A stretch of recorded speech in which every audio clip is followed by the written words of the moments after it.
Thank you, ladies and gentlemen. I'm Babu Owino, Member of Parliament for Embakasi East constituency. I stand before you today not just as a voice of concern, but as a citizen who is deeply outraged by the senseless violence we are witnessing. The recent attacks by goons on innocent people are not just cowardly.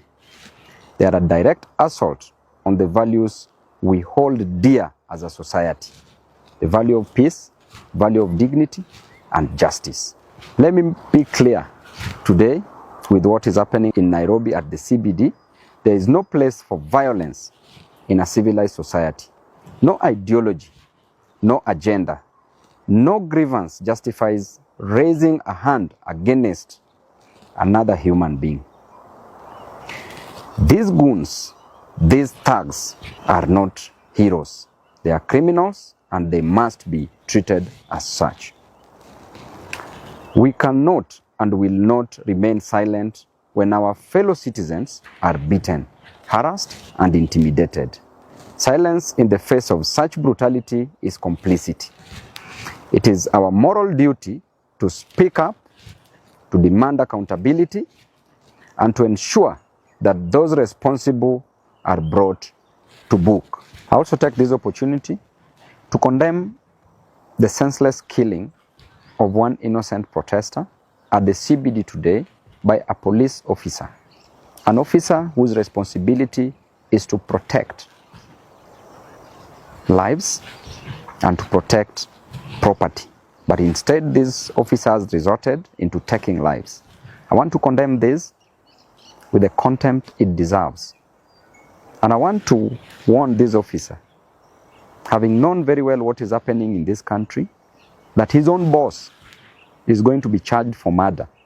How can you move further to kill an innocent protester whose only mistake is to go on the street to protest against the death of one of their own, the death of one Albert Ojwang, who was senselessly killed too in the hands of the police officers? Such police officers are criminals.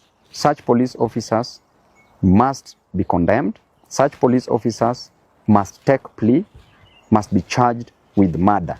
And we are waiting, we are seeing your actions, and at the right time, we will also act. To the Governor of Nairobi, Johnson Sakaja, your actions today do not make you strong. Hurting others does not give you power. It reveals your weakness. It reveals your fear. It reveals your utter lack of respect for the rule of law. And we will not allow fear to win. I want to tell you clearly that you've hurt so many people, but the goons that you've hired today at the CBD to hurt people during demonstrations, and we will not take it lightly. To the victims and families, you are not alone.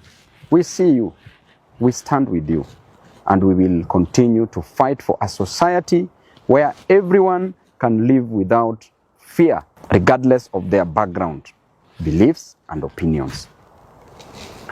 Let us send a message loud and clear that we will not be bullied, we will not be silenced, and we will never stop fighting for justice. We will never stop fighting for peace and for the right of every individual in this county and in this country. What the governor has done is completely unacceptable. I condemn it strongly, and I believe that he can do better.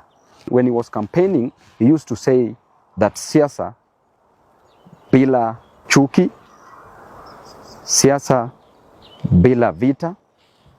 But now, what are we seeing in Nairobi? A disorganized county, a county that should be organized instead of being antagonized by the governor with the help of the government. We want to warn the goons that you need to stay at home.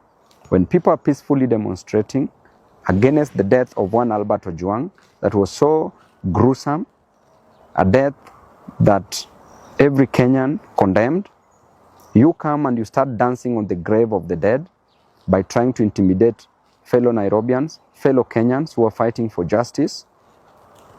I want to say that you are criminals and you must be dealt with accordingly. And therefore, Nairobians, do not fear. We are with you. We will stand by your side. We will fight by your side. As Babu Owino, I will always be by the side of the people. God bless you and thank you all.